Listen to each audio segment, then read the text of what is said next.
Olá, olá! Tudo bom, gente? Muito prazer estar aqui com vocês. Aproveitar para agradecer a Central, o pessoal da Central Nutrition, da Central Pharma, que conheço há tantos anos, pelo convite em estar aqui compartilhando conhecimento tão importante, principalmente nos dias atuais. Ah, Até o tema que foi me dado, aliás, e que eu até fiz questão de conversar, é um tema que vem me dedicando há muitos anos, mas principalmente no último ano, um ano e meio já, né? Devido a tudo que está acontecendo. E aí eu, como médico, a minha missão, meu compromisso em tentar salvar vidas ou aliviar sofrimento no meio de um cenário tão difícil que vemos vivendo. Bom, sem sombra de dúvidas, entender sobre o sistema imunológico é fundamental. E sem sombra de dúvidas, saber como otimizá-lo e não só entendê-lo, né? E aguardar que as doenças se instalem é ainda mais fundamental. Então eu vou compartilhar a tela com vocês aqui e eu vou começar a conversar com vocês sobre esse sistema. Deixa eu ver se essa tela que eu estou compartilhando está compartilhando para vocês. Não, não está compartilhando. Peraí, sou meio analógico, apesar de não parecer. Então, agora sim. Então, esse é o nosso bate-papo. Falar sobre o sistema imunológico e, dentro desse aspecto, nós precisamos entender que esse termo, que foi primeiramente citado lá antes de Cristo por Tucídides, em que a primeira menção foi essa imunidade como proteção a pragas, né, infecções, no século V antes de Cristo. Desde lá até hoje, gostaríamos que pudesse ter sido, tivéssemos evoluído muito, e infelizmente a gente não conseguiu evoluir tanto. Então a problemática, claro que advento de vacinas e alguns entendimentos aí, medicações específicas, mas o básico parece que o ser humano ainda não se deu conta, que é como fortalecer o seu sistema. E esse sistema imunológico ele não funciona só contra patógenos, independente das crenças populares, e a maioria das pessoas acreditarem que a gente precisa ter um bom sistema para não ficar gripado, né? Ou para não desenvolver uma peste qualquer. Não. As células velhas do nosso sistema imune também é responsável por reciclá-las. As células mutantes, sabe que nós criamos aí de 3 a 7 mil células cancerígenas por dia, e se não fosse nosso sistema imunológico, isso não conseguiria ser resolvido. E também, e dentro disso, né, ele usa esse mecanismo da autofagia que é tão comentado, principalmente nos últimos tempos, que conhecemos desde os primórdios de quem cursou a Universidade de Medicina, né? Tanto se falava de autofagia, mas hoje, após um prêmio Nobel lá de Medicina, quando se falou sobre autofagia e o jejum, né, prevenindo o câncer, parece que a coisa veio à tona novamente, as pessoas começaram a se preocupar um pouco mais com isso. Então, primeiramente, para a gente poder fortalecer, otimizar um sistema, nós precisamos conhecê-lo. E a forma de conhecê-lo talvez seja através de analogias. É claro que eu não desejo aqui entrar na profundidade desse sistema, que gosto muito, tenho dentro de cursos outros meus em profundidade, mas aqui pelo menos o en passant, senão a gente não consegue se situar. E eu acredito que boa parte dos profissionais, talvez com vocês aqui, saibam muito bem que determinado elemento, como o zinco, é importante, ou a vitamina D, mas não sabem o porquê, né? Isso é importante e onde que ele atua. Nós vamos conversar um pouco sobre isso aqui. Bom, a analogia que a gente faz é essa do sistema imune, né? Como se fosse um castelo feudal, onde nós temos 3 linhas de defesa nesse castelo, que é primeiramente os muros, né? Depois os guardas, depois os espiões. O nosso sistema imune ele é tão complexo, que ele tem uma defesa inata inicialmente, que ela não tem especificidade, e depois ele passa a ficar adaptativo, ele se adapta, e essa adaptação é algo mais para os espiões mesmo. Então, trazendo isso, o conceito brasileiro lá, o sistema, a língua portuguesa, serviço de inteligência lá dentro, que é o imune adaptativo, que é uma segunda, né? Já é uma outra parte mais sensível, mas é fundamental, porque a maioria das coisas já o fósforo e o sentinela já resolvem, que são as barreiras iniciais, né? Que são a primeira e segunda linha de defesa. Então, dentro dessa defesa inicial, nós temos desde a pele, pelos, as mucosas, células dendríticas, os macrófagos, mastócitos, né? Tudo inespecífico. E depois nós temos daí já os linfócitos mesmo, que é a nossa resposta humoral, né?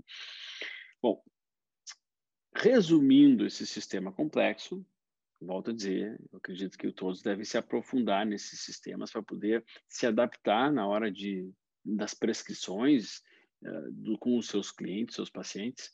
Mas, resumidamente, é isso aqui, né? Nós temos essa resposta inata, que depende de neutrófilos, células natural killers, das células dendríticas, monócitos, macrófagos, são as barreiras, né? A gente usa a inflamação, a gente usa o complemento, os interferon, o interferon participa para todos. E a célula no nosso sistema já específico, né? Que a gente tem o humoral, que é fora, né? Extra da célula, e o celular. Então, o humoral ele utiliza o linfócito B e o celular já usa o linfócito T, que é uma coisa mais refinada. Buenos. Então, nesse sistema imune, vamos separar novamente, né? Primeiro nós temos as barreiras físicas, depois uma inespecífica sem memória, e depois a gente vem com a memória já, a resposta humoral e celular. Na primeira linha de defesa já é importante a gente entender, porque lá a gente já pode otimizar bastante. Como que a gente faz para otimizar isso aqui, né? Por exemplo, com uma boa mastigação, por exemplo, com lavagem nasal com soro de tempos em tempos, melhorando a capacidade das nossas mucosas, e aí depende muito da alimentação, a gente vai ver um pouquinho aqui sempre do principal de cada fator aqui. As unhas, o nosso pH, o pH da pele, o pH do estômago.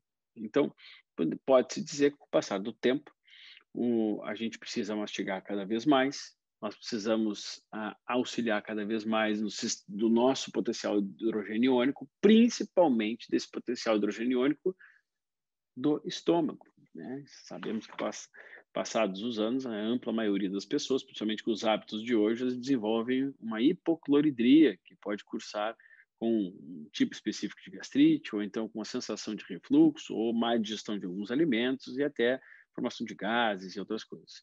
Então, como a gente poderia aqui já melhorar esse potencial hidrogeniônico com o passar do tempo? Fazendo testes, né? Com bicarbonato, por exemplo, de manhã, uma colherinha de bicarbonato de manhã e avaliando em quanto tempo vem eructação, né? Se demorar demais, aí tem um tempo acima de 2 minutos, a gente já teria sinais de que essa pessoa está acidificando pouco seu estômago, e ali a gente já consegue começar a pensar numa forma de suplementação com o cloridrato de betaína, né? Ou betaína HCl. A gente pode usar de 250 a 600 miligramas antes das refeições para aquelas pessoas que, sabidamente, têm uma diminuição da produção, ou seja, hipocloridria. Bom, passando do estômago, nós temos aqui, então, já o sistema intestinal. E ao lado esquerdo meu, pelo menos aqui, não sei se para vocês, tem a Healthy, né? Que é um intestino saudável, sistema intestinal saudável, onde nós temos ali as células B, né? Células T, lembra? A resposta B, humoral, T, celular, e as T reguladoras, ali como se fosse um sistema dos nossos espiões, né? Mais especializado. Bom, aí nós temos as camadas de muco aí em cima, células dendríticas, vocês estão vendo aqui, que é um reservatório de defesa que a gente tem, as bactérias, e tudo funcionando harmonicamente, os alimentos passando, sendo bem digeridos e tal. Bom, já no IBD, que seria o intestino irritável, né? Mas o intestino irritável, leia-se, né? Ele pode ser diagnosticado ou não diagnosticado, ele é subdiagnosticado. E, além disso, é um intestino não saudável, é praticamente essa foto, essa imagem aqui do IBD, né? Nós já temos ali células mortas, uma diminuição da camada de muco protetora, uma ativação os macrófagos mais ativados, as células mais desreguladas, a entrada, né, de fragmentos alimentares mal digeridos, a entrada de fragmentos bacterianos, né? A gente vai falar um pouquinho sobre isso aqui. Então, esse sistema desalinhado já é a primeira coisa que nós precisamos pensar. Então, não adianta pensar em sair suplementando tudo, gente. Vamos por ordem de prioridades aqui, sem que a gente consiga fazer o básico inicialmente. O básico inicialmente, mas o início de tudo, é isso. É avaliar se o sistema digestório está íntegro e saudável. Primeira coisa que nós temos que fazer. Já falei sobre uma possível suplementação de cloridrato de betaína, isso não é suficiente, sem sombra de dúvidas, e muito menos só simplesmente colocar enzimas digestivas ou probióticos. Aqui nós temos um estudo, então, duplo cego, controlado por placebo. Já vocês veem que não é algo novo, né? Eu escolhi esse aqui, porque foi muito bem desenhado, tá? Em 2012, com a suplementação da beta-glucana, né? Essa levedura de beta-glucana, melhorando o sistema imunológico. E a conclusão desse estudo foi que realmente a beta-glucana melhorou aspectos da imunidade. Bom, claro que eles sempre estimulam a mais investigações, e eles testaram especificamente aqui o resfriado, porque é uma forma um pouco mais fidedigna, né, mais simples, não só, nós estamos aqui com desfecho clínico, né? Muitos estudos se baseiam em desfecho substituto, que também é interessante, que seria avaliar aqui, o que a gente vai ver mais além, aspectos relacionados à inflamação, mas não que a pessoa inflame mais ou menos. São marcadores sanguíneos, né? Quando a gente avalia aqui, olha, melhorou o marcador sanguíneo tal, mas a gente não vê o desfecho, né? Se isso impactou realmente em diminuir resfriado, como foi o caso aqui, e se resolveu mais rápido o resfriado, a gente está avaliando um desfecho substituto, que é importante, mas não é o mais importante. O mais importante, sem sombra de dúvida, toda vez que a gente consegue avaliar, é o desfecho clínico, né? Desfecho duro, a gente fala dependendo do que a gente está avaliando. Bom, aí a gente tem diferentes tipos de beta-glucano, né? E dentro das suas estruturas, sem sombra de dúvida, a levedura ela acaba sendo mais importante que o nosso sistema imunológico. Outra coisa que a gente pode pensar em fazer é probiótico. Isso é o que mais eu vejo na prática clínica, né? Ah, não, mas eu estou com uma imunidade ruim, sistema gastrointestinal ruim, então probiótico eu me sinto bem. Mas será que isso é suficiente, gente? Isso por parte dos profissionais de saúde mesmo que prescreve. Não, aqui nós temos uma revisão sistemática, né, de estudos randomizados, controlados por placebo, ou seja, nós já temos assim, já é um nível A de evidência científica, mostrando que há evidências bem limitadas, né, de que a gente consegue realmente melhorar o sistema imune, sistema imunológico e o sistema inflamatório simplesmente com a prescrição de probióticos. Não sou contra, eu sou bem a favor, aliás, mas cada caso é um caso, então a gente não pode apostar todas as nossas fichas aqui. Esse outro estudo, também um nível A de evidência, com a meta-análise de estudos randomizados, controlados, e nós temos aqui um time de amiantim, porque não está acostumado a avaliar criteriosamente os estudos, né? Você vê que ele está bem fora do que favoreceria a intervenção, né? Então, os probióticos, eles podem ajudar, né? Eles podem ajudar sim, dependendo do contexto, mas aparentemente, principalmente por revisões sistemáticas e meta-análises de nível A de evidência, esse não é o primeiro foco. Nosso primeiro foco é melhorar a microbiota intestinal, não só através de probióticos, mas de pré-bióticos, de alimentação, estilo de vida, mastigação, e a beta-glucana entra como uma possibilidade. Algumas outras fibras entram como possibilidade também, né? Principalmente as vindas da própria alimentação ou suplementação de goma-cássia, de inulina, de fós, de polidextrose, enfim, de psyllium, né? E, claro que sempre com cuidado a cada fibra, o que ela representa, qual é o papel dela no nosso corpo, porque muitas pessoas já com um sistema intestinal muito desregulado acabam fermentando muito com algumas delas. Bom, a nossa segunda linha de defesa, né, já não é mais só ali o intestino melhorar a mastigação, a pele, melhorar aquela barreira inicial. Nós já temos o nosso sistema endógeno, né, trabalhando aqui, que são os fagócitos, as células natural killer, NK, plasmócitos, sistema de complementos, interferon, resposta inflamatória, as prostaglandinas e os pirógenos. Bom, não tem como falar tudo aqui com vocês, mas vamos nos basear agora nesse sistema inflamatório, que ele é muito importante e há também o que fazer. Vocês percebem que nós temos os macrófagos M1, que são responsáveis por inflamação, os dois são importantes, M2 responsável por controlar a inflamação. E a depender do estímulo que nós temos ali, os padrões, por exemplo, moleculares associados a patógenos, os PAMPs, nós vamos ter um tipo de reação no nosso corpo, e esse tipo de reação ele tem que ser equilibrado no final das contas. Então, eu posso tanto fazer com que essa inflamação, esse controle de macrófagos M2 possam ser melhorados através do estilo de vida, do emagrecimento. A gente vai ver aqui uma imagem, o porquê, e a melhora da microbiota intestinal, que é prioritária, como também a utilização de substâncias como a metformina, né, que eu não considero uma medicação, considero um suplemento, é um derivado da Galega officinalis, que é uma planta, eu prescrevo com muita frequência, e a gente tem uma indução da melhora desses macrófagos M2, a polarização deles. Então, isso aqui é um estudo mostrando, eles fizeram um teste, né, mostrando uma lesão cutânea, e esses padrões associados a danos, né, os DUMPs e os PAMPs, que são os padrões moleculares associados a patógenos, ativando o inflamassoma e sustentando o M1 e M2. Quando entrou então a metformina, houve uma regulação desse eixo.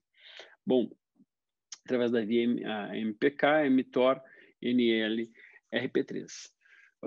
O que eu estou falando aqui é que já entram também, a gente precisa pensar não só do aspecto de suplementos conhecidos, mas abrir um pouco a cabeça para alguns medicamentos, né, que são tidos como medicamentos, mas que na verdade também pode ter um papel importante, e a metformina aqui um papel muito importante, porque ela também é moduladora da microbiota intestinal.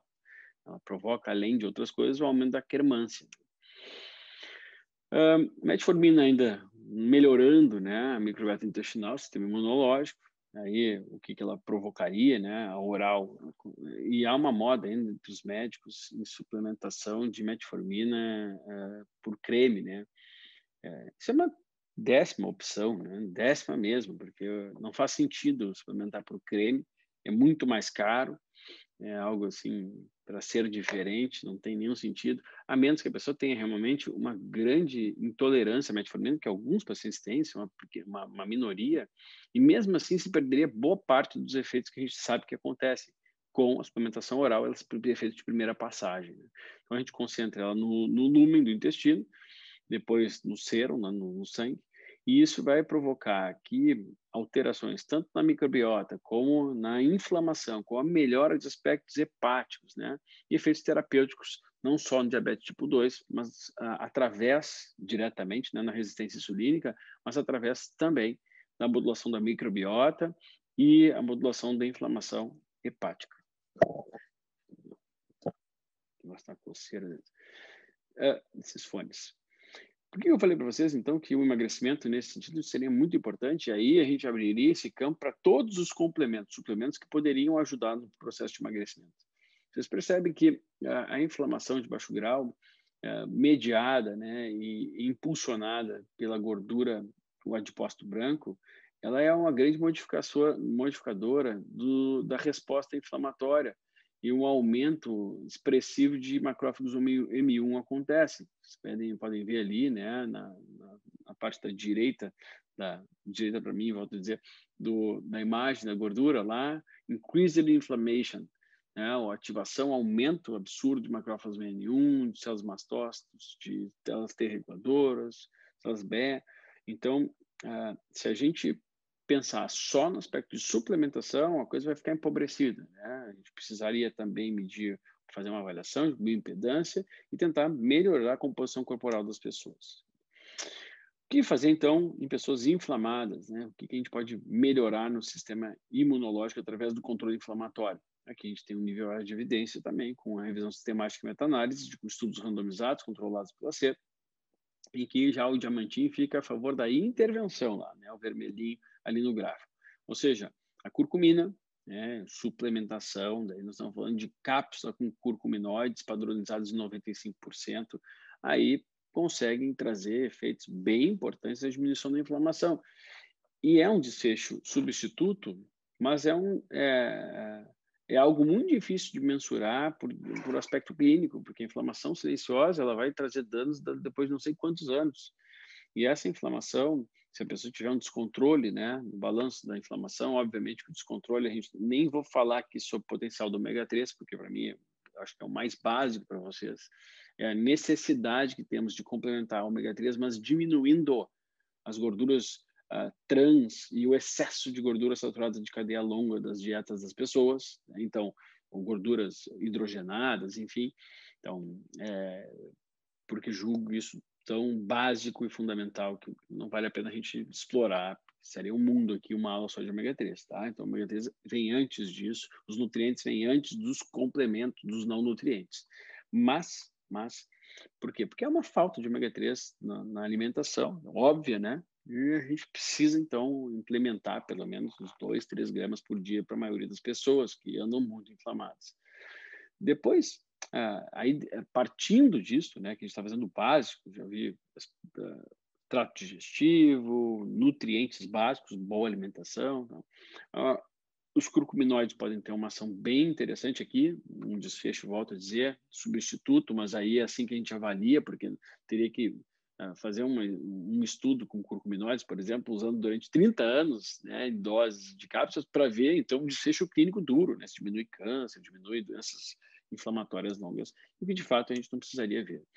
Outra coisa, essa meta-análise, de novo, né, o nível A de evidência, procurei trazer quando tem isso para vocês, principalmente quando eu não preciso explicar muito o mecanismo, com a curcumina, que todo mundo, acredito que todos vocês conheçam, reduzindo o fator de necrose tumoral alfa circulante, ou seja, diminuição realmente de inflamação. Quero lembrar vocês que há pouco tempo a Anvisa autorizou a comercialização de uma medicação que é um inibidor de TNF, né, caríssimo, aliás, para uso na COVID, que a gente sabe que tem várias outras hipóteses que a gente já poderia estar fazendo antes para diminuir isso, para modular esse TNF.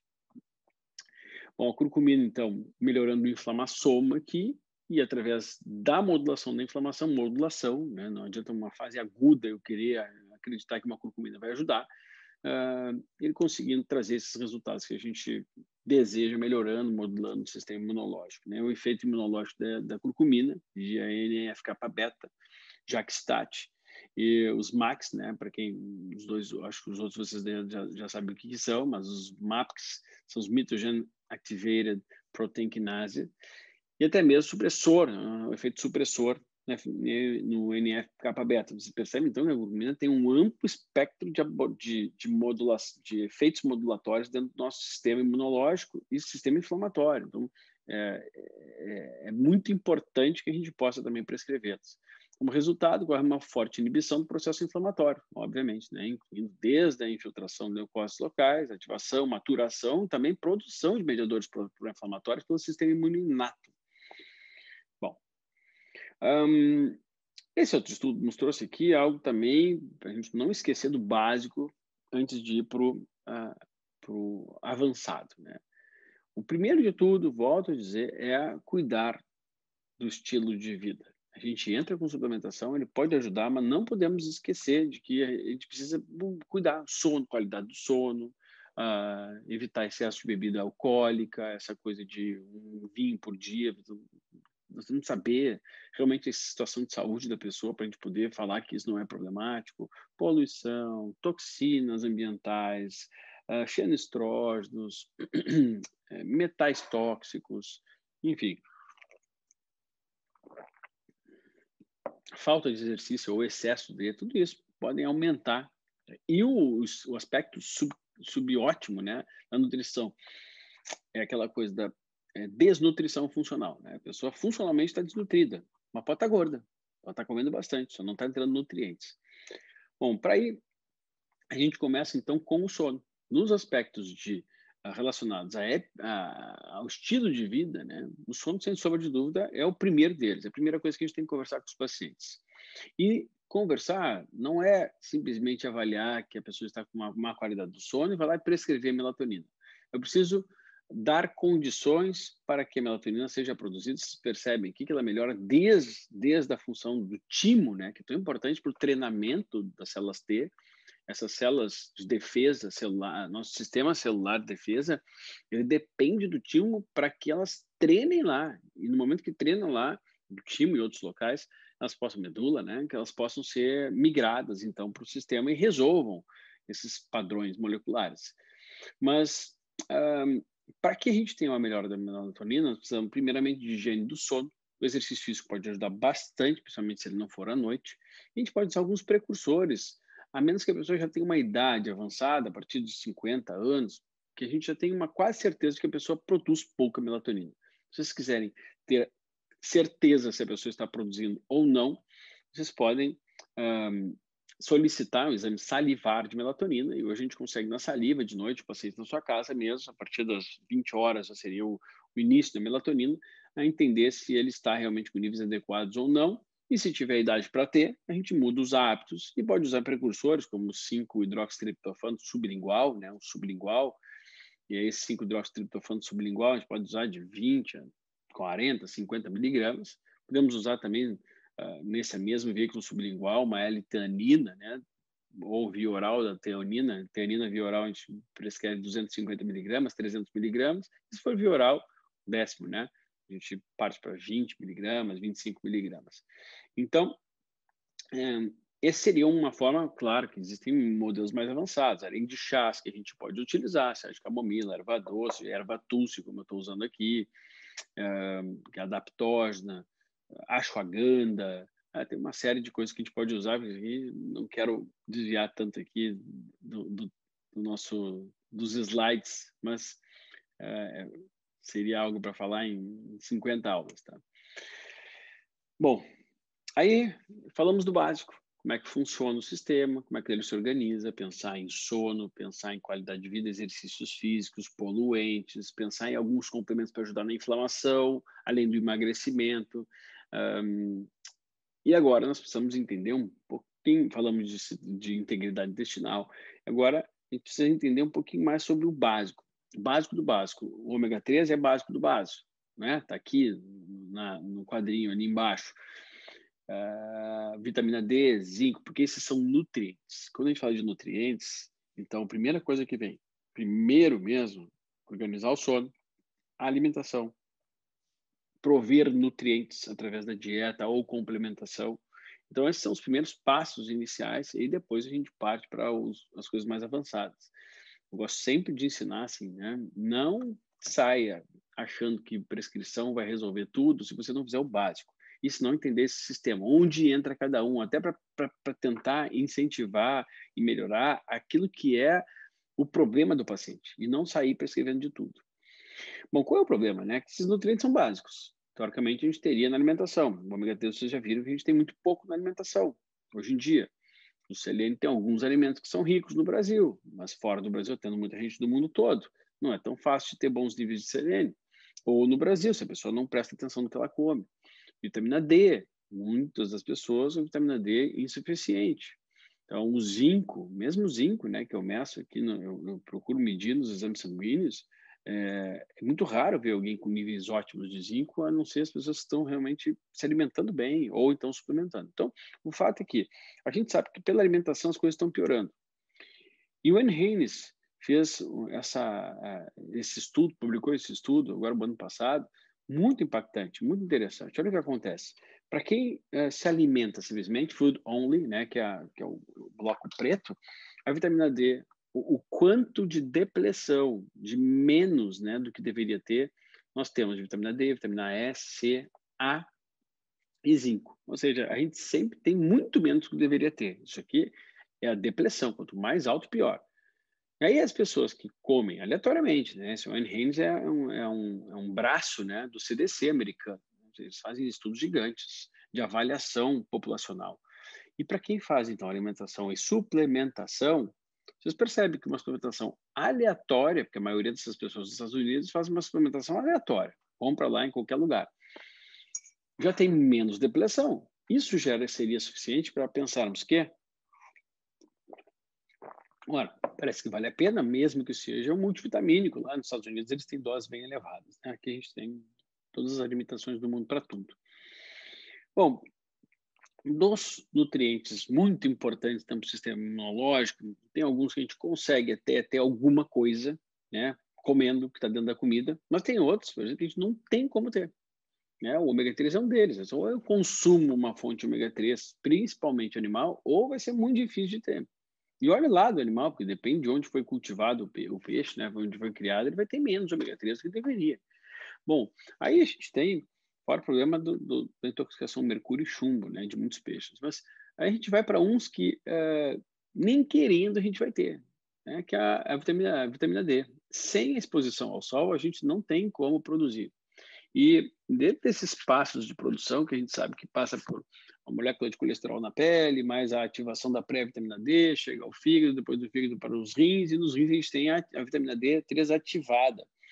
Então, esse processo aqui, ele pode ser atrapalhado por inúmeras coisas, desde falta de uma fonte gordurosa alimentar, até a falta do sol, que é o principal, as pessoas têm medo de sol, e depois alguns mecanismos prejudicados, como principalmente o mecanismo hepático. Bom, essa modulação do sistema imune realizada pela vitamina D3, ela já é mensurada, ela já é assim, confirmada já há muitos anos, mas há muitos e muitos anos. Então, acho que não preciso explicar para vocês aqui o básico, mas é impressionante acreditar que até hoje existem pessoas que têm uma resistência contra a prescrição de vitamina D, porque acreditam que a normalidade serve. Então, os estudos são categóricos, né? A vitamina D, ela em níveis ótimos, ela pode nos ajudar, desde para o rinovírus, para a influenza, até mesmo para o câncer e até mesmo para o coronavírus, nós vamos ver aqui. Então, uma das moléculas mais importantes da vitamina D, que ela consegue modular, é o aumento de catelicidina. E esse aumento de catelicidina é que foi já estudado, né, que vocês veem direitinho, especificamente catelicidina, né, a melhorar todo o sistema imunológico. Lembram lá? Células T, células B, os macrófagos, células dendríticas, a gente tem os monócitos, a imunidade celular, né, daí o CD4, CD8, a gente está falando de imunidade celular, mas o fato que a vitamina D, ela transcende muito essa coisa do intestino, do cálcio, né, como a gente sabe, e ela não é um simples adjuvante, né? Ela, no papel, o papel dela dentro do sistema imunológico é global. Tá? Não à toa que nós temos receptores para vitamina D em todas as células e sistemas do corpo, ou seja, o papel dela é global.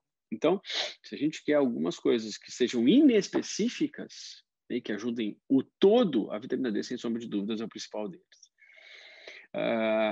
Também para o câncer, né? Nós temos aqui um trabalho interessantíssimo, já publicado há muitos anos. Então, existe um pesquisador que pesquisa só isso, praticamente, há muitos anos, que é um japonês, e ele, esqueci o nome dele, mas a gente tem um ativador, através da vitamina D, de macrófagos, muito importante. E para o câncer, então, esses GCMAF, né, que são a ativação de macrófagos, esses fatores de ativação, ele já foi estudado, melhorando alguns tipos de câncer como se fosse uma medicação. Conheço profissionais do Brasil que fazem terapia com ativação de macrófagos para câncer. E aqui nós temos, junto com a vitamina D, uma outra necessidade, porque para conseguir ativar a vitamina D, a função dela, eu dependo de diversos fatores, né? A gente viu que é importante ter boa situação intestinal, gordura, sol, tal, tá, tudo bem. Mas além disso, eu vou precisar de magnésio. Então, e o magnésio, a deficiência de magnésio, funcional de magnésio, é super ultra comum, né? Existem suplementos que nos pacientes, até porque eu atendo os pacientes já com equipe multidisciplinar, minha nutricionista ela já vai recomendar uma mudança do padrão alimentar. Ou seja, já contando com isso, com a mudança do padrão alimentar, tem suplementos que o paciente nunca vai sair sem. Magnésio, vitamina D, ômega 3. Vitamina D, eu vou dizer assim, alguns vão sair sem prescrição, até porque às vezes já estão suplementando, já me seguem mais tempo, já entendem, né? Mas ômega 3 e magnésio nunca saem sem. Isso assim, por baixo, né? Porque eu gosto bastante de prescrição nutracêutica. E o magnésio, percebam ali que ela melhora também, potencializa as funções da vitamina D, fazendo as mesmas funções lá, ó, tá? Bom, aí quanto à Covid especificamente, nós temos estudos mesmo, né? Nós temos aqui diversos, né? Eu trouxe alguns para vocês, mostrando que as pessoas com vitamina D mais elevada, elas têm menos, aquelas que estão, né, em doses ótimas, elas têm menos agravamento pela Covid, elas pegam menos, inclusive. Nós temos o efeito do calcifediol, tratamento, né, versus a terapia intensiva, numa avaliação de terapia intensiva, um estudo randomizado, mostrando redução de risco de transferência para UTI, isso já estamos falando de desfecho duro, né, desfecho clínico, e uma revisão sistemática, mostrando que realmente a vitamina D pode servir como para um efeito atenuante. O que a gente não precisava, né? A gente não precisava definitivamente, mas revisão sistemática agora para a COVID, para a gente entender aquilo que a gente já entende há tanto tempo. Mas parece que boa parte dos profissionais de saúde, inclusive principalmente os médicos, eles têm tanta resistência àquilo que não é medicação e se atiram tanto naquelas medicações, principalmente se forem caras, obviamente, que a gente precisa sempre estudo em cada uma dessas situações. Aqui a vitamina D melhorando, inclusive, bom, a imunidade celular, que a gente não falou sobre isso especificamente, mas as células de CD4, que é uma memória que a gente não consegue avaliar nos exames, em alguns estudos somente se consegue avaliar, ou seja, é algo muito mais para a ciência lá, para dentro do laboratório, do que provavelmente a gente não tem acesso, mas mostrando que a vitamina D ela vai além do que a gente imagina. Ou seja, ela atua, inclusive, no sistema que a gente não consegue naturalmente, no nosso dia a dia, solicitar e avaliar. Aliás, essa imunidade celular, essa imunidade CD4, CD8, é uma imunidade que acredita-se que boa parte das pessoas que tiveram contato com pessoas infectadas e não tiveram, pode ser que elas tenham essa imunidade celular e a gente não consegue mensurá-la. Aqui o uso habitual da vitamina D, então, é aquela coisa. Quem já vem usando há mais tempo, geralmente tem mais efeitos. Então, quem usa habitualmente, esse estudo agora foi recém-publicado, eles incluíram 8.297 adultos no banco de dados. E após os ajustes, eles mostraram que realmente a conclusão, as pessoas que suplementam já há mais tempo têm muito mais resultados. E aí eles avaliaram aqui vitamina A, vitamina B, C, tá? Você pode ver que os outros parecem não tiveram tanto resultado quanto, até porque depende muito de dose, de quanto que a pessoa precisa, quem não precisa, tá? Bom, e a vitamina C, que tanto se fala, né? Então, dentro da cadeia de nutrientes essenciais para nosso sistema imunológico, a vitamina C ocupa um lugar privilegiado já há muitos anos, né? Desde os estudos de Linus Pauling. A gente tem essa meta-análise de estudos randomizados, controlados por placebo, mostrando que a intervenção é positiva para diminuir inflamação. Nós estamos falando aqui de desfecho substituto para diminuir inflamação, tá? Então, ela vai ser bem utilizada. O zinco, os níveis intracelulares auxiliam no bloqueio da enzima RNA dependente, RNA polimerase. Então, o zinco é muito importante para a imunidade, mas principalmente para a imunidade aos vírus. Estou elencando isso aqui direitinho, até falando do mecanismo da hidroxicloroquina, justamente porque o zinco ele eles se potencializam, tá? E não só isso. Deixa eu deixar aqui o slide para vocês. O alho, cebola também aumentam a absorção de zinco. Eu gosto bastante do extrato envelhecido de alho, prescrevo com muita frequência. E se eu citei a hidroxicloroquina aqui, você sabe que sou extremamente a favor dela na COVID. Bom, quando a gente fala de zinco, nós falamos de cobre também. Cobre também é fundamental para a imunidade, não só para a imunidade, mas como eu meço o cobre dos meus pacientes, eu posso dizer para vocês que a ampla maioria não tem necessidade de prescrição de cobre. Então, muito cuidado, né? Claro, quando a gente prescreve doses altas de zinco, a gente conta com 15:1. Cada 15 miligramas de zinco, a gente colocaria 1 miligrama de cobre. Mas, se a pessoa já está repleta de cobre, só a partir de uma dose mais alta, vou prescrever mais do que 50 miligramas de zinco. Aí eu começo a me preocupar em colocar cobre também. As boas fontes de cobre, a gente sabe que tem o cacau em pó, eu gosto muito, como todo mundo gosta de cacau, eu gosto de uma bebida de cacau, que é só cacau puro, né, que chama Cacau Brew, BREW, da Cocoa. Então, eu recomendo para as pessoas depois do almoço, tal, porque elas tiram muito a vontade de doce, de chocolate. É maravilhoso, não tem açúcar, não tem nada, e é muito rico em cobre. Aqui mais estudos do zinco, então, né, melhorando o crescimento, melhorando a resposta imunológica, a produção de citocinas, a regulação endócrina, né? A gente sabe que tireoide depende de zinco, a próstata, o pâncreas, as gônadas, né? Melhora do metabolismo como um todo. Então, vamos transcender um pouquinho, cada um desses nutrientes, eles são importantes para todos os nossos sistemas, né? E aqui uma revisão Cochrane, muito legal, né? Porque a Cochrane faz grandes revisões e a gente tem aqui realmente um efeito positivo com o zinco em common cold, né? Que é resfriado comum. Então, se funciona no resfriado comum, a gente poderia já implementar isso na ampla maioria das pessoas, porque o resfriado comum matou, né? E continua matando muito mais do que propriamente a Covid. Continua, não nesse momento, né? Até porque há um desvio bastante aí importante de diversos dados, mas enfim, a longo prazo, sim. E aqui, mais estudos mostrando, né, que o zinco, a suplementação com o zinco, a gente está falando de suplementação, desde crianças jovens até os adultos, estudos randomizados, mostrando que, sim, diminui o risco de infecção, e não só isso, provoca uma melhora mais acentuada e mais rápida. Esse outro estudo aqui colocou junto com o zinco, selênio, vitamina C, aí a gente fala de coisas mais eficazes, porque a sinergia dos nutrientes, ela funciona muito mais. É claro que para avaliar o efeito de um só nutriente, a gente, né, às vezes, se eu botar 4 juntos, eu não sei quem que funcionou e quem que não funcionou. Mas a sinergia faz muito mais sentido.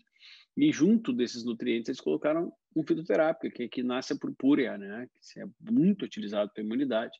A gente utiliza de 400 a 800 miligramas de Echinacea purpurea durante períodos, né, de 2 meses, mais ou menos. Já se usa bastante para a prevenção de herpes, mas também para o agravo de infecções respiratórias, né, a gente também pode utilizar.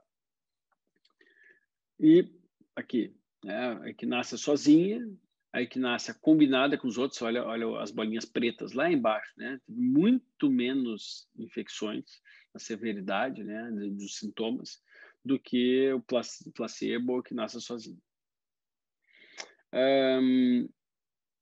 A N-acetilcisteína, sendo um belo antioxidante, nós também temos muitos estudos, por ser precursor de glutationa, que é um antioxidante mais importante do corpo e que tem uma dificuldade de fazer suplementação eficaz de glutationa, né? Glutationa realmente, para a gente ter certeza da eficiência, seria feito venosa ou então muscular, então não é tão acessível, mas a N-acetilcisteína, ou o NAC, aqui, um estudo, uma meta-análise, revisão sistemática, mostrando efeito positivo, o diamantinho lá, a favor da intervenção.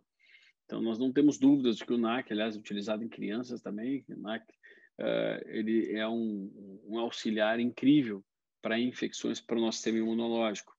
A gente poderia utilizar o NAC, aí, tem estudos até 1.500 miligramas por dia, que fica um pouco caro, até porque o NAC tem um gosto ruim, né? Esses aminoácidos têm um gosto, esse tipo de aminoácido tem um gosto ruim. Então, esses xaropes são cheios de adoçante, o ideal seria fazer em comprimidos, ou então em sachês, quando a manipulação, a farmácia de manipulação, ela já tem no sachê um sabor bom, né? A Central Nutrition tem o Guardian, né? Uma dose boa de NAC, 600 miligramas, com 2 sachês, junto com beta-glucana, com polidoxestrona, se não me engano, gomacácea, com zinco. Então, assim, ali seria uma forma, eu prescrevo com muita frequência, muita frequência mesmo. A N-acetilcisteína, um tratamento novo, daí, em tratamento agudo, em meta-análise para tratamento agudo, mostrando que não teve uma diferença significativa na oxigenação, mas a gente teve uma duração, né, da internação, uma duração menor.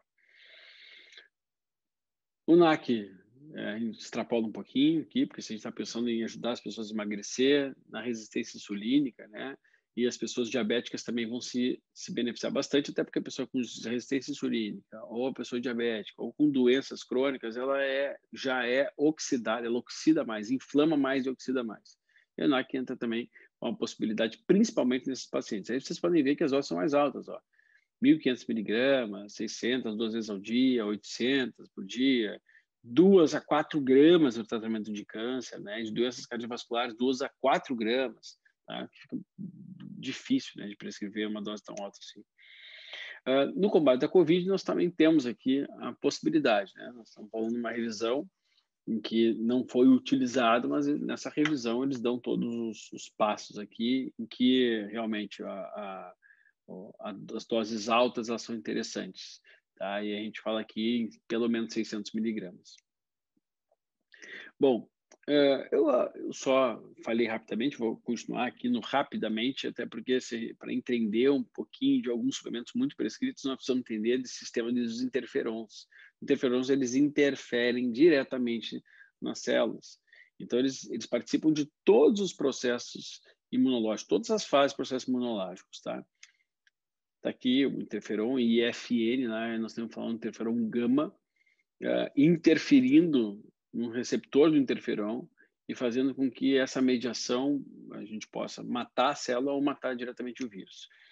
Bom, o que a gente conhece já há muitos anos para melhora de sistema, para estimular o interferon, é justamente o própolis. E aí, dentro da composição do própolis, existem própolis melhores e piores, né? E que nós temos uma grande revisão, mostrando que há uma ação do própolis não só modulando o interferon, mas com propriedades anti-inflamatórias, modulando células NK, estimulando macrófagos, modulando a produção de anticorpos e antioxidantes. Então, própolis, nós temos no Brasil uma facilidade com própolis aqui, seria muito importante também se a gente conseguisse dar acesso à população, porque isso é uma medida genérica, né? Vocês veem que atuam em quase tudo, tal como a vitamina D, mas muito potente. O própolis contém mais 300 compostos, daí a gente tem desde os polifenóis, ou seja, isso tudo atua na imunidade, né? Estamos falando de alimentos também coloridos, polifenóis, flavonoides, ácido cafeico, a gente vai ver alguns outros vegetais que tem aqui, além do café, proteínas, vitaminas, minerais. Bom, ácido cafeico tem propriedades anti-inflamatórias, antioxidantes, antivirais. Aí a gente fala de uma alimentação variada, né? Frutas, legumes, azeite, muito cuidado com o excesso de café, né, gente? Excesso é excesso. Aí tem outros alimentos que também contém. A canela, principalmente a do Ceilão. A gente tem no Brasil já a canela do Ceilão,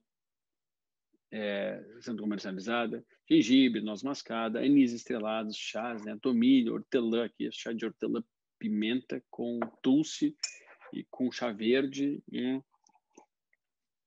anis estrelado. Chamate, enfim.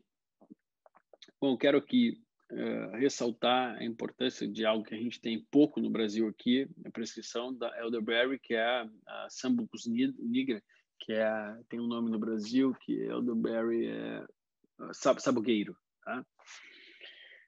Temos estudos, sabugueiro, então poderia ser um baita do auxiliar também. A gente não tem o extrato padronizado para prescrição, a gente nem consegue prescrever aqui, mas as pessoas conseguem prescrever, comprar através de sites, né? E conseguir o elderberry de 600 miligramas, a Now comercializa, por exemplo. Tá? Então, temos estudos mostrando, olha a diferença para o placebo. Hein? Olha a diferença para o placebo. Nós temos estudos randomizados mostrando que esse score de bem-estar nos pacientes com influenza, né, é muito maior, mas muito maior. Ainda o ácido cafeico, diretamente na COVID, o porquê pode ajudar. Não adianta sair se atolando de café, volto a dizer, cuidado, que o excesso de café gera um estresse metabólico, alteração de potencial hidrogênio iônico do corpo, pH, muito importante, e às vezes uma sobrecarga hormonal também acontece no sistema adrenérgico.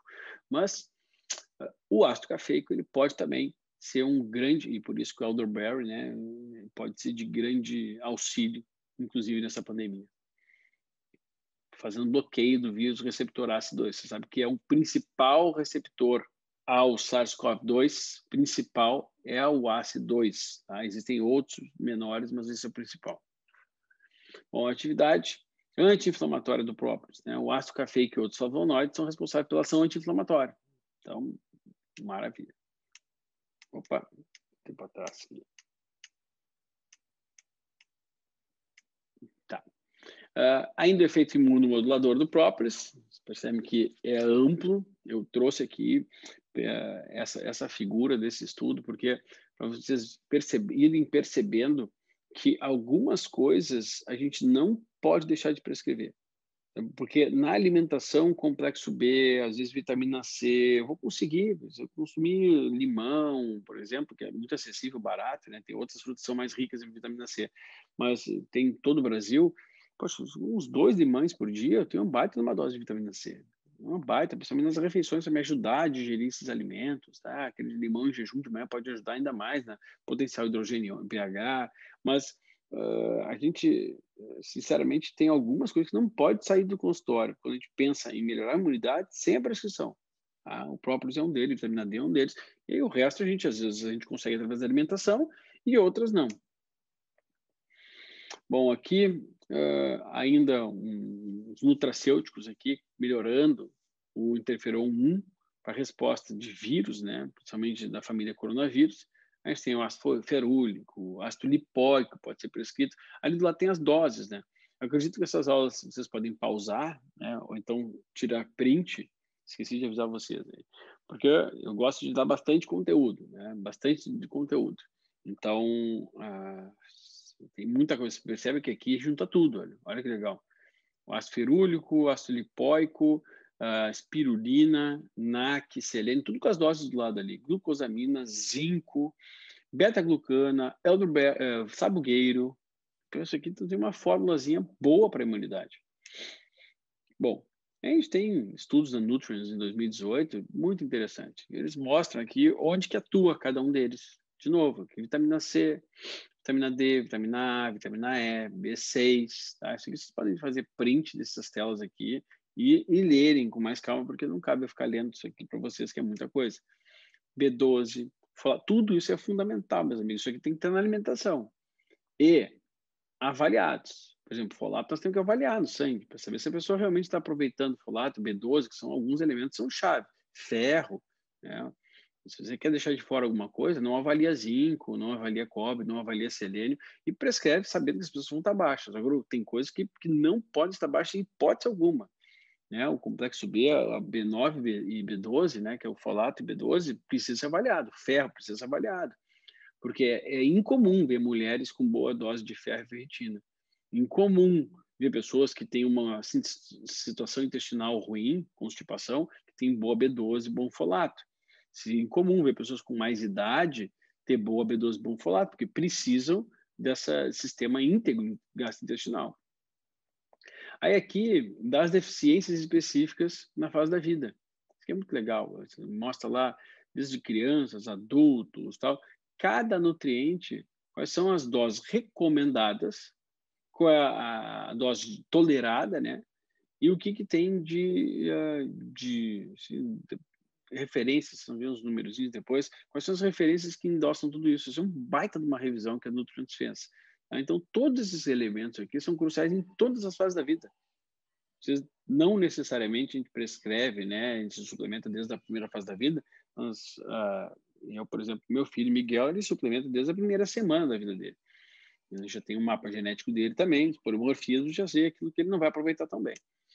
Deficiências específicas de micronutrientes, nós temos ainda zinco, ferro, de novo, crianças, adultos, selênio, cobre, tá? Vamos fazendo print aqui, porque isso aqui não cabe eu ficar fazendo leitura para vocês, tá? Já tem o impacto das deficiências de micronutrientes e da suplementação na resposta imune e risco de infecção. Aqui já é impacto, né? Aqui os estudos que trazem os impactos, mostrando qual o efeito que provoca, qual estudo que mostrou, aonde da suplementação, impacto da deficiência ou dos nutrientes. Bom, essa é outra revisão de micronutrientes e sistema imunológico, trabalhando em harmonia para reduzir o risco de infecção. Bom, aí esse estudo é um pouco mais novo, 2020, nutrientes é sensacional. Então, a vitamina A, D, C, tudo isso que a gente falou. Então, como é que a gente pensa aqui? Vitamina A não necessariamente a gente precisa prescrever, né? A gente tem, assim, muitos alimentos ricos em vitamina A e a gente deveria avaliar o retinol no sangue para a gente saber se a pessoa precisa ou não precisa. Né? A vitamina D, quase todos, no mínimo 2.000 unidades. Mas eu posso falar para vocês que 2.000 não é suficiente para a maioria das pessoas. A gente tem que partir de 5.000, pelo menos, para a maioria das pessoas, porque, claro que você tem que avaliar no sangue, ver o quanto que ela está produzindo, né? O nível endógeno, para poder somar. Vitamina C também não é tão importante suplementar sempre que não temos boas fontes alimentares. Vitamina E, boas fontes alimentares. Massa, né? Quem come sementes, são riquíssimas as sementes oleaginosas, elas têm boas fontes de vitamina E. Mas eu posso prescrever vitamina E aí, com efeito um pouco mais importante, anti-inflamatório, antioxidante, a 800 unidades por dia durante 2 meses, depois para ir para 400, depois caiu para 200. Vitamina C, eu posso prescrever no começo ali 1 grama, até 1 grama, tá bom? No começo, tem estudos com mais, tá? Mais 2, 3 gramas. Porque o resto vai vir da alimentação. O ferro, melhorar, né? A gente pensa assim, para o sistema imunológico, a ferritina, o ideal é estar a ferritina acima de 100. Tá? O zinco, a gente pode pensar em prescrever, quase todas as pessoas não têm níveis ótimos, né? Não podemos prescrever um zinco glicina, em cuidado com as doses mais altas por sensibilidade gástrica, né? Dividir essa dose em 2, pelo menos, 440 miligramas, aliás. 20 no almoço, 20 no jantar. Vitamina A, vitamina D, aí a gente já tem qual o papel-chave na imunidade deles, né? De novo, os mesmos nutrientes. Selênio, a gente pode prescrever, acho que 2 castanhas do Pará por dia são suficientes, né? Mas, sim, 100 microgramas, 50 microgramas. Eu geralmente prescrevo 50, 60, 70 microgramas, porque mais do que isso, não vejo necessidade se o paciente for mudar a alimentação dele e começar a comer castanhas também. Se não, a gente pode botar até 200 microgramas no começo. Tem um efeito importante antioxidante. Magnésio quase todos os pacientes saem, né? Pelo menos 500 miligramas por dia. Eu gosto muito de magnésio inositol de noite, porque ele melhora a qualidade do sono e ainda ajuda um pouquinho a modulação intestinal. Mas a gente pode de malato, treonato, aí depende de glicina, citrato, depende do que você deseja, né? Taurinato. Tem cada efeito ali, né? Efeito antimicrobiano, os efeitos no controle inflamatório da oxidação, cada um deles, né? Aí do lado nós temos cada estudo que evidencia esses efeitos, né? O ferro, tal, diferenciação, proliferação de células T. Né? Vocês percebem que, assim, apesar de serem específicos, os nutrientes, eles são os mesmos, são micronutrientes. Esses micronutrientes, então, eles têm que vir à base deles através de uma boa alimentação. Agora, a suplementação, ela vai ser crucial daqueles alimentos que a gente não consegue absorver adequadamente, não consegue na alimentação níveis suficientes e, ou seja, por isso que a gente prescreve tanto, né? E como forma de complementar realmente. Ou seja, o paciente não vai ter o suficiente vitamina B6 na alimentação, porque vai depender de microbiota intestinal. Tá bom. B12, mesma coisa. Eu gosto muito quando eu vou prescrever B12, B6, B9, eu já prescrevo a forma ativa, né? Metilada. Metilcobalamina, metilfolato, metilpiridoxal 5-fosfato, que é a vitamina B6. Então, esses aqui, com muita frequência, eu prescrevo também, pelo menos no início, porque isso aí não depende muito de alimentação. Tem muita gente com polimorfismo, né? Como eu gosto de medir polimorfismo genético com alguma frequência, eu consigo enxergar. Aí, para a produção de anticorpos, lá, mesma coisa, os nutrientes.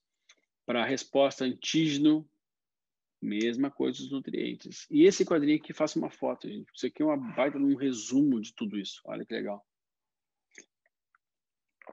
Faça um print disso aqui, porque vocês têm que aproveitar, ler um por um disso aqui. Isso aqui é um baita de um resumo de cada nutriente, a importância deles. Volto a dizer para vocês que folato, B12 precisam ser medidos no sangue. Ferro medido no sangue. Vitamina D deveria ser medido no sangue. Agora, se vocês não têm, pode prescrever.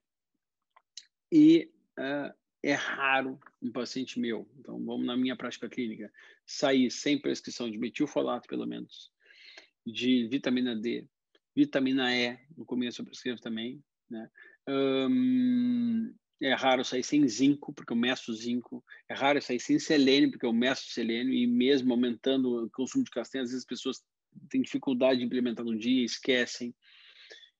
É raro sair sem vitamina C. Pô, a vitamina C falou que não é tão necessário. No início, uma capacidade de aumentar essa capacidade de oxidante, eu costumo prescrever, principalmente se eu vou prescrever ferro, né? Então, se eu vou prescrever um ferro bisglicinato, eu coloco ali um palmitato de ascorbila, né? Ou então um ácido ascórbico para poder potencializar a absorção. Magnésio é certo que eles vão prescrever pelo menos 500 miligramas por dia, pelo menos por baixo. Outros nutrientes aqui, tá? E aí fora, isso aqui, como eu disse a vocês, curcumina, ômega 3, eu gosto muito do óleo de krill, né? Que é um crustáceozinho, então eu prescrevo mais krill do que ômega 3. Tipos de fibras, eu gosto da goma cássia, porque muitos pacientes têm excesso de fermentação, né? Excesso de estresse, estão estendendo demais, então eu gosto de começar com a goma cássia.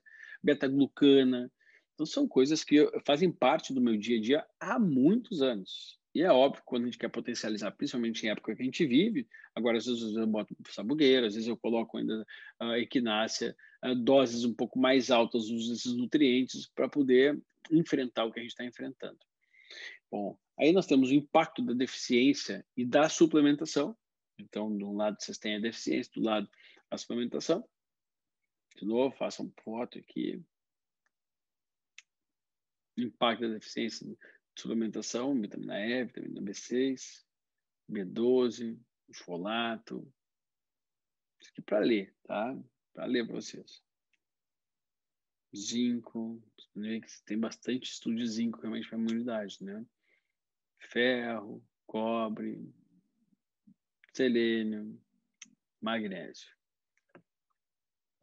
Deu tempo. Direitinho, 1 hora. Gente, então esse é o meu bate-papo com vocês. Espero que vocês tenham aproveitado. É claro que vocês precisam entender que os estudos, eles, as aulas, quando a gente tem aulas, as aulas elas não se prestam, aula sim, né, em congresso, em evento, elas não são aulas que você precisa, essa é minha concepção, a minha concepção. Você não aprende nas aulas assim, a não ser em cursos. Você tem múltiplos despertares, múltiplas evidências e provas, que aí, para realmente aprender em profundidade, é horas bunda, sentado, estudando. Então, peguem esses artigos, que vocês, não sei se vocês vão conseguir voltar essa aula ou não, mas pegam os prints que vocês façam. De repente, baixem os artigos, ou então olhem essa parte, que são as principais partes desses artigos para vocês que eu coloquei aqui, e tenham certeza de que não suplementar, quando a gente está vivendo uma fase dessa, quer dizer, já não suplementar, no geral, já é complicado. Vocês veem que a deficiência nutricional das pessoas é muito grande. Mas, principalmente numa fase que a gente vive, que é negar a ciência, é negar a chance de vida das pessoas, né? Agora, claro que a gente não pode também aqui afirmar que a pessoa vai morrer se não suplementar, né? Porque tem pessoas que não têm condição. Agora, sempre que tem condição, né? E para quem não é da área da saúde aqui, que eu não sei se esse evento é aberto ou não, acho que é, né? E está assistindo essas aulas, às vezes vocês não têm como manipular tudo isso. A própria Central Nutrition, até uso os produtos dele e recomendo aos meus pacientes, eles têm o Guardian, né? Que, poxa, compreende parte desses negócios, dessas coisas aqui. Tem ômega 3 de boa qualidade, vocês podem encontrar no mercado, tanto deles como outros ômega 3. Então, curcuminoides, a mesma coisa. Curcuminoide já tem que suplementar manipulado, né? Mas o fato é que, se vocês melhorarem a alimentação, mais comida de verdade. Comida de verdade. Simples assim. Melhorar, ter a percepção que está melhorando o sistema intestinal. Uso de chás. O sabugueira pode ser feito em chá, por exemplo. Chá de ashwagandha, chá de camomila de noite, melhorar o sono.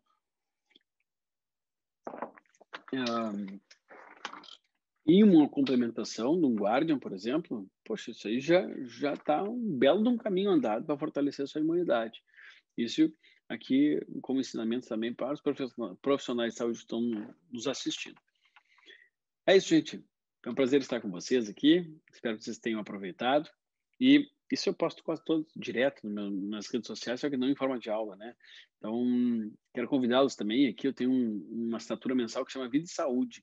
de saúde, eu coloco tudo, todos os detalhes do mundo estão lá. Essas aulas aqui que eu comprimi, são 4 aulas lá, onde eu explico com mais calma, né? Porque são 4, né? Eu também não tenho como dar 4 aulas aqui dentro, senão tem os outros profissionais todos dando aulas maravilhosas também.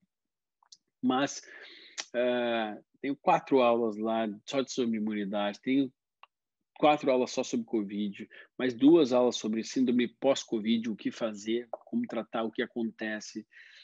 Sobre o sistema imune, tem muita coisa lá.